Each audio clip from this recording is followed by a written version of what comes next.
If I'm going crazy, you have to tell me. I need to know. Dixie, most of us out there, myself included, are a little bit crazy. We're human, we're quirky, but we are not certifiable, and neither are you. How can you be so sure? Because you react normally to what I consider traumatic situations. You consider attacking Adam normal? Absolutely. From what you've told me, you were powerless in that mental hospital. That can trigger certain reactions in similar situations. But today, you fought back and you protected yourself. That's healthy. And under the circumstances, so is your mistrust of psychiatrists. Why do I feel then that everybody else handles things better than I do? How do you feel you handle things? I don't. I just explode. Like with Adam, I didn't mean to hit him today. I just got so angry I couldn't think of the words to say. I wish I could be more like Dad. He always could think of the thing to say. With me, I'm always either saying the wrong thing or I just get all twisted up like this social worker the court sent to my house came over. You know, Junior's future was on the line. And I couldn't think of anything to say. I was so angry and defensive. I couldn't get my foot out of my mouth. It was awful. Well, you don't have to worry about saying the right or wrong thing with me. I understand the feelings behind the words. Well, my feelings are pretty out here. I love my son. I hate his father. Can you tell me more about last summer? Well, yeah. It all came out in the hearing. Thanks to Adam. But, well, I call myself Dee Dee. I hung out in bars. I guess I just kind of wanted to forget that Dixie ever existed. So you cut yourself off from everyone? Everyone who cared about me. The funny thing is at the same time, I didn't want to be alone, so I started picking up all these guys, complete strangers, and bringing them home with me. I didn't sleep with any of them. Never really quite figured that one out, but I guess it just seemed important to me that they wanted me. I was staying in Will's apartment. I guess I felt closer to him there. I felt like maybe I could make up for not believing in him. I remember setting the alarm so I could call Junior. How long did this go on? I don't know. I remember this one night I brought this guy home. Really bad news. And he wouldn't go when I asked him to. He almost raped me. And then Tad showed up and he kicked him out. Thank God that happened. Because that's really what just knocked some sense into me. That's when I bought the house, and that's when I started making a home for Junior. And Tad helped you do this? No. It was Brian. You said Tad. No. Tad's dead. Who was Tad? Tad was everything. He was my whole life, mine and Junior's. I mean, whenever we were together, we could do anything as long as we had each other. Tad was the one great love of my life. I don't know how it happened. I mean, I was just sitting there on a park bench, and it hit me. I saw her face. Oh, Mother, whoever she is, she has the most beautiful face. And the most amazing eyes. They're so kind and so full of love. Yeah. It all just came together, you know? The image, the feelings, and it's not a fantasy. I know it's not. This girl exists somewhere. And this all happened while you were sitting On a park bench, eating chicken.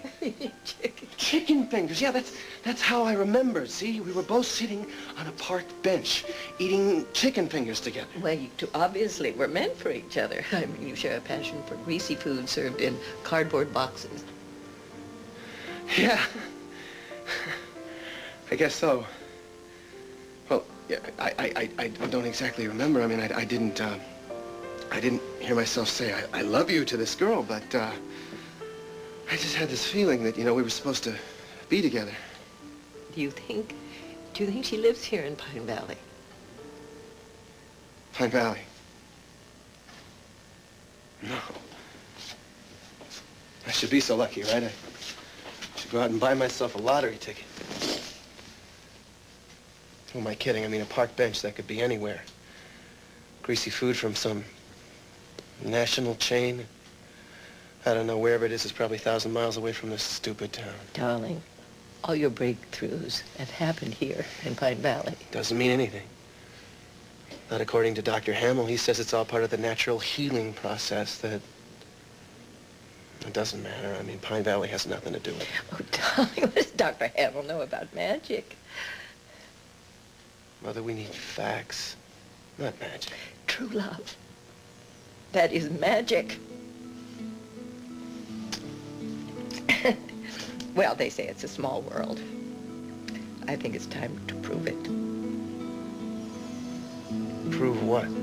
Prove that this young woman really exists. And wherever she is, we're going to find her. You just leave it to me.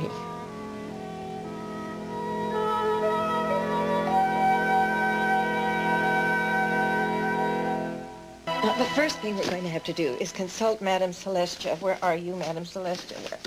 Here. Here. Now, this is her card with her number. A psychic with a business card? Yes, she's going to have to tune into this. We're going to have to print up flyers and notify the newspapers. Why don't you call in the Marines while you're at it? Oh, I'm going to if I have to. Mother, for all we know, this girl could be happily married by now with 6 children. She could have joined a convent. No, she hasn't. How do you know? Besides, we don't have to find her in the next 5 minutes. Darling, I really want to move quickly on this. I want it all settled before... Before what? Before I go to sleep tonight. That is not what you were going to say. Yes, it is. No, it isn't. You think you have to find me this dream girl before you check out. Is that it? Darling, it isn't anything like that. Who'd give the wedding? I know exactly how your mind works. Do not try to con me. You think that you have to find me a wife and a 2-story house in the valley somewhere before you fly off to your heavenly rewards. Well, once and for all, I'm telling you, I'm sick of hearing it. You are not going to die. Darling, I just want you to find your true love. I want you to be happy. I am happy, damn it. Darling, I know you don't really want to hear this, but I am a little past my prime, and my heart is 20 years older than that. Every doctor in this hospital tells you you are getting better. Why do you insist on planning your own funeral? Darling, no one knows what's going to Knock happen. you off! Stop it! And I just want someone here to love you when I'm gone. Where is it written? Where does it say that I have to give you up so I can find the love of my life? You know something? Every doctor in here tells me that I'm nuts, that I need some kind of shrink to rearrange my crackers. Well, I'll tell you something, lady. You are the one that needs the couch, not me. Darling, please, don't be so upset. I'm not upset. I just have to make some business phone calls. Be right back. Oh, darling, please. Ted was the one that got me out of that awful mental hospital. He never stopped believing in me or fighting for me. No wonder he's on your mind. So I'm not losing my grip? Not at all. Adam's threatening to take your child from you again. It's only natural that you'd think of Ted. But I think about him all the time now. It scares me. Why is that? I'm afraid it'll be like it was with Will. I'm going to start thinking that he's really here with me.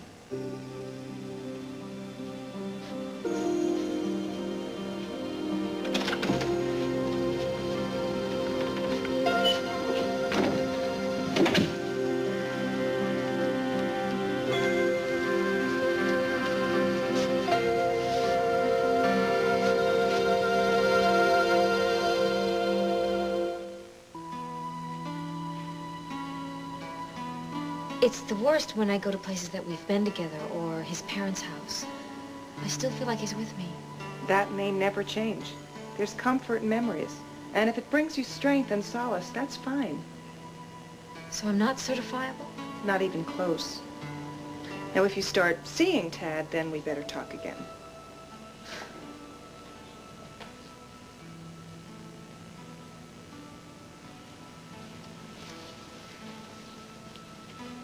So glad that I came here. I wish I came here last summer when things got really bad. Gloria told me how wonderful you were with her. No, I think you're doing very well on your own. Why do I believe that when you tell me that? It's hard to trust our own strength when someone else is trying so hard to tear it down. I'm afraid Adam doesn't just tear you down. He leaves you with nothing. Dixie, if you ever want to talk again, please just let me know. I will. Thanks. Okay, let's go see Glory's down yet, huh? Hey, there she is. Mom, come here. Oh, sweetie. Hi. So good to see you. Hey, I want to hear how your life's going. I want to hear about school, and I want to hear about your friends and everything, okay? Okay, give me a hug. So how'd it go? Fine.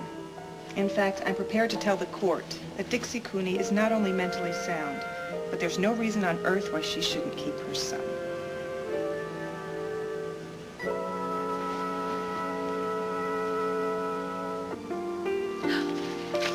Oh, darling.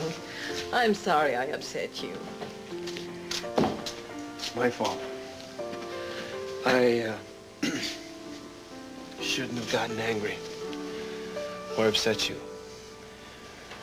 I behaved like a jackass and I apologize. Are you okay? I'm fine.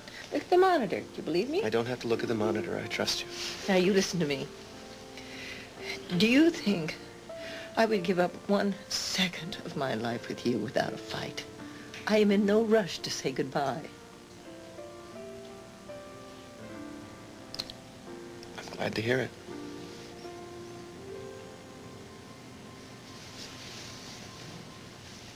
Me too. Now then. Now let's get back to your young lady. Now, Ted, have you had any names flash before you? Because I think we should give some suggestions to Madame Celestia so she can start receiving images. You are incorrigible. Well, where do you think you get it from?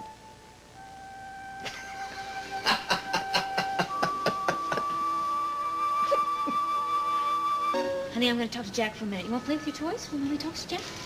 Okay. Be right over there.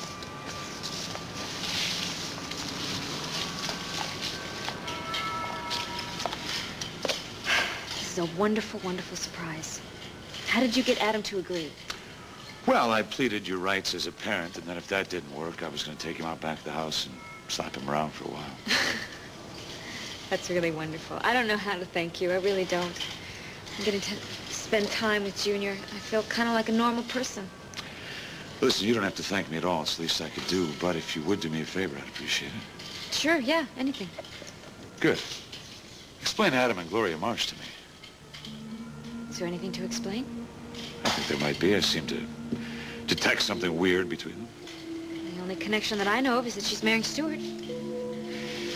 Listen, Dixie, the only way we're going to get custody of Junior back to you is if we can chip away at Adam's well-bought image. Now, if you think there's something going on between Adam and Gloria, I wish you would tell me. Hey, sweetie, come here. I forgot to tie your shoe. Come here. Look at that. You have a shoe that is untied. Horrors. Can't have that. You know what I think I spotted? There's a fellow over there who has balloons in the park. And they have cartoon characters on them. Maybe we can get one. And maybe later, we should have brought your skates. We could have gone skating. Wouldn't that have been fun? Yeah. Mommy, look. You found somebody's wallet. Wow, come here. Let's see. This belonged to us.